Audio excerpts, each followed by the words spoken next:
You see everybody's got a choice, everybody's got a decision to make. ప్రతి ఒక్కరికి మన choice.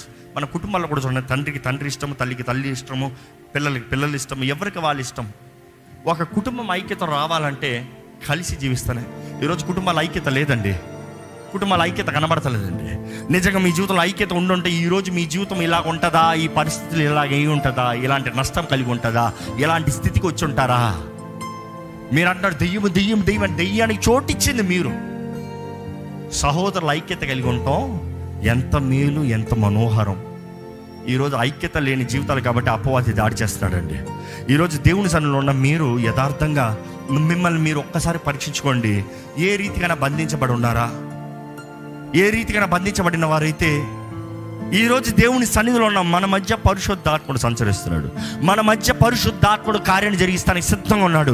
ఈరోజు ఆశతో, it does not matter how much weight that you have, కానీ ఆయన సన్నిధిలో ఉన్న మీరు యేసు ప్రభువా అని ఆయన దగ్గరికి వస్తే ఆయన విడిపిస్తానికి సిద్ధంగా ఉన్నారు.